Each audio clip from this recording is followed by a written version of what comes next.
भारत का इतिहास हजारों साल पुराना है, जिसकी शुरुआत सिंधु घाटी सभ्यता से हुई।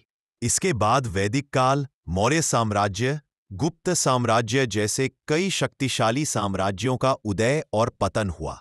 मध्यकाल में मुस्लिम शासकों का शासन रहा, जिसके बाद ब्रिटिश शासन आया और अंततः 1947 में भारत को आज़ादी मिली।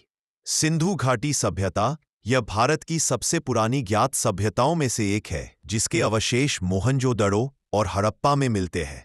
वैदिक काल यह वह समय है जब वेदों की रचना हुई और भारत में वैदिक संस्कृति का विकास हुआ।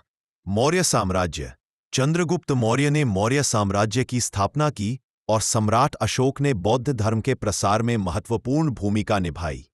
गुप्त साम्राज्य इस काल को भारत का स्वर्ण काल कहा जाता है, क्योंकि विज्ञान, कला, साहित्य और गणित में बहुत प्रगति हुई। गुलाम वंश और सल्तनत काल दिल्ली सल्तनत की स्थापना के बाद कई मुस्लिम शासकों ने शासन किया, जैसे कुतुबुद्दीन ऐबक और लोदी वंश के शासक।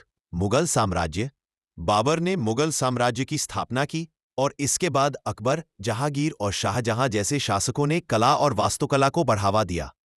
ब्रिटिश राज का उदय ईस्ट इंडिया कंपनी ने भारत में व्यापार शुरू किया और धीरे धीरे राजनीतिक शक्ति हासिल कर ली। भारतीय स्वतंत्रता आंदोलन 1857 की क्रांति ने ब्रिटिश शासन के खिलाफ संघर्ष को जन्म दिया। महात्मा गांधी के नेतृत्व में अहिंसक आंदोलन हुए, जिसके परिणाम स्वरूप 15 अगस्त 1947 को भारत को आज़ादी मिली।